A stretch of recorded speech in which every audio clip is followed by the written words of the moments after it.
भगवान दीवा करके लागल कचहरी करे के जनऊ उपकार जी है। बड़ी मन भावन लागत बाड़े भलुनी में देवा दरबार जी है।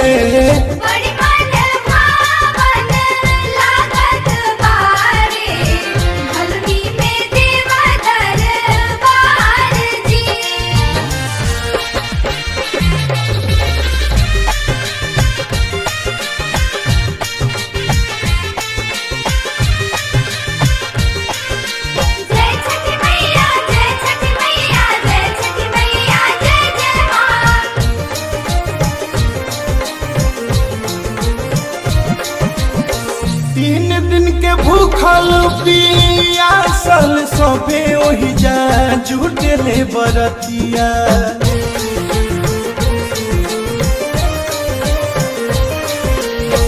कहतना सुहावन लागे सूरज देव के गह गह करेला धरतिया। बिन मांगे मिल जाला सभे के अपना ये खातिर तो आधार जी है। बड़ी मन भावन लागत बाड़े भलुनी में देवा दरबार जी है।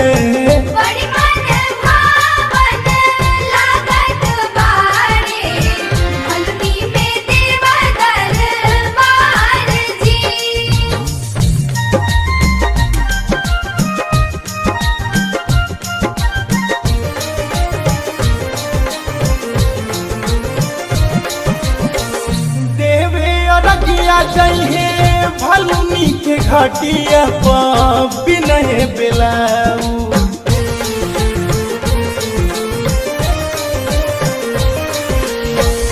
दौरा उठा के माथे अनिस प्रियंसु शरण मेरा मनवा के लालसा देव निस के पुराई।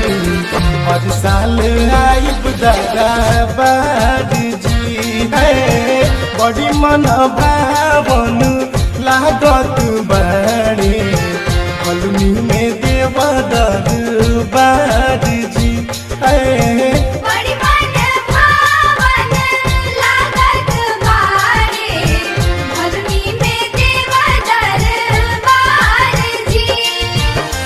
भगवान दीवा करके लागल कचहरी करे के जनऊ उपकार जी है।